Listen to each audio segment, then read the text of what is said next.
ಅವ್ರ ಹೆಸರು ಅವರಾಗಿರ್ಬೋದು. ಇವರು ಅಲ್ಲಿ ಉಪಕೃತರು, ಎಲ್ಲರೂ ಉಪಕೃತರಲ್ಲ. ದೇವರ ಬಗ್ಗೆ ಇಲ್ಲಿ ಎರಡು ಅಭಿಪ್ರಾಯ ಇಲ್ಲ, ಪವಿತ್ರ ಸ್ಥಾನದ ಬಗ್ಗೆ ಎರಡು ಅಭಿಪ್ರಾಯ ಇಲ್ಲ. ಅನ್ಯಾಯಕ್ಕೊಳಗಿದವ್ರು ನ್ಯಾಯ ಒದಗಿಸ್ಕೊಡ್ಬೇಕಾಗಿದ್ರು ಅಂತ ಮೂಲಭೂತ ಪ್ರಶ್ನೆ ಇಲ್ಲದ. ಅದಕ್ಕಾಗಿ ಇದೆಲ್ಲ ಪತ್ರಕರ್ತರು ಬೆನ್ನು ಹಚ್ಚಿದ್ದಾರೆ ವಿನಃ ಮತ್ತೆ ಅದಕ್ಕಲ್ಲ. ಮತ್ತು ಇಲ್ಲಿ ನಾವು ಯೂಟ್ಯೂಬರ್ಸ್ ಬೇರೆ, ಮುಂದೆ ಇದು ಕಾರ್ಪೊರೇಟ್ ಲೋಕದ ಜನ ಬೇರೆ ಅಂತ ಕ್ಲಾಸಿಫಿಕೇಷನ್ ಮಾಡೋದು ತಪ್ಪದು. ಯಾಕಂದರೆ ಸತ್ಯ ಹೇಳೋದು ಒಂದದ ಇಲ್ಲ. ಸತ್ಯ ಹೇಳುವಂಥವ್ರು ಯಾರಾದರೂ ಪತ್ರಕರ್ತರನ್ನ ಅವರು ಏನಪ್ಪ ಸರ್ಟಿಫೈಡ್ ಆದಂತಹ ಅಥವಾ ಒಂದು ಏನೋ ಸರ್ಟಿಫಿಕೇಟ್ ತೊಗೊಂಡಂಥ ಕೋರ್ಸ್ಗಳು ಮಾಡಿದಾರು ಬೇಕಂತಿಲ್ಲ.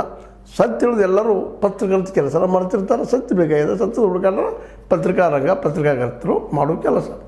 ಆ ದಿಶೆಯಲ್ಲಿ ಅನೇಕರು ಮಾಡ್ತಾಯಿದ್ರು. ಅದ್ರಲ್ಲಿ ಒಂದಿಷ್ಟು ಕೆಲವೊಬ್ಬರು ಒಂದಿಷ್ಟು ಓವರಾಗಿ ಆ್ಯಕ್ಟ್ ಮಾಡಿರ್ಬೋದು, ಬಟ್ ಅವ್ರಿಗೆ ಅನಿಸಿರ್ಬೋದು, ಇಲ್ಲ ಅಂತಲ್ಲ. ಓವರ್ ಆ್ಯಕ್ಟು ಅಂತ ಹೇಳಲಿಕ್ಕೆ ಆಗೋದಿಲ್ಲ ಇದನ್ನು.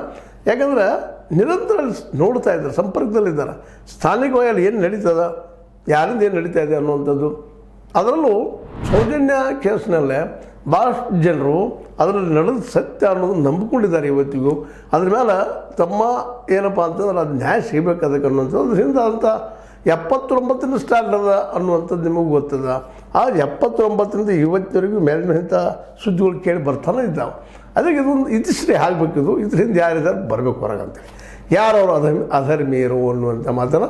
ಇದರರ್ಥ ನಮ್ಮ ಧರ್ಮದರ್ಶಿ ಆದಂಥ ಧರ್ಮಾಧಿಕಾರಿ ಅಂತ ಡಿ ವೀರೇಂದ್ರ ಹೆಗ್ಗಡೆ ಅವರು ಮಾಡಿಸಿದ್ದಾರೆ ಅನ್ನೋದಾಗಲಿ, ಅದೇ ಕಾರಣ ಡಿ ಹರ್ಷೇಂದ್ರ ಕುಮಾರ್ ಅವರ ಸಹೋದರ ಮಾಡಿಸಿದಾರೋ ಇದರಿಂದ ಇದ್ದಾರೆ ಅಂತ ಇಲ್ಲಿ ಯಾರೂ ಆರೋಪ ಮಾಡ್ತಾ ಇಲ್ಲ.